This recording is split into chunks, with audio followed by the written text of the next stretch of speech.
వారు వేదమును తలకిందగా వప్పజెప్పగలరు, కాని ఫలితమేమి? క్రమము, ఘట, జట, స్వాధ్యాయాలు అను మాటలను పలుకుచు వారు తమ అహంకారమును ప్రదర్శించుకొనిరి. వారు చనిపోయిన తర్వాత స్వర్గలోకమునకు పోయిరి. ఇంద్రుడు వారిని ఎంతగానో కొనియాడెను. ఆహా, మీరు క్రమాంతలు, మీరు గణాపాటి, మీరు జటి, ఓహో, మీరు తర్క ప్రవీణులు, ఎంతటి భాగ్యము! ఎన్ని వందల, ఎన్ని వేల మార్లు వేదమును వెల్లివేసియుండిరి. ఎంత పుణ్యము, ఎంత పుణ్యము!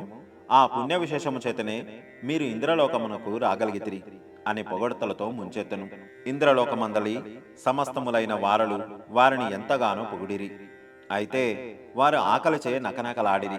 స్వర్గమున అమృతము లభించును, దాని వలన ఆకలి దప్పులుండవు అని వారు వినియుండిరి. వారి బాధను ఎవరూ పట్టించుకొనపోవుటచే వారు దేవేంద్రుడినే స్వయముగా అడిగిరి. దానికి ఇంద్రుడు ఇట్లు సమాధానము చెప్పెను: వేదము ప్రభువు యొక్క ఉచ్ఛ్వాస నిశ్వాస రూపము. ప్రభువు అనంతుడు, మరణరహితుడు. అందుచేత వేదములు కూడా అనంతములైనవి. సర్వధర్ములకును మూలము వేదములే.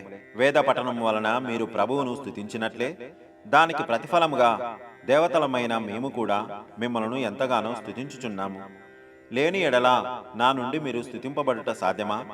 ఎవరికైనా భోజనము కావాలనన్నా వారు ఇతరులకు భోజనం పెట్టి ఉండవలెను. ఎవరైనా ఒక గింజను దానము చేసిన ఎడల దేవతలమైన మేము దానిని 1000 గింజలుగా చేసి ప్రతిఫలముగా వారికి ఇవ్వగలవారము. అసలు మీరు దానమే చేయనప్పుడు మేమేమి చేయగలము? మీరు వేదోచ్చారణ చేసినందువలన అనంత ఫలము మీకు కలిగినది.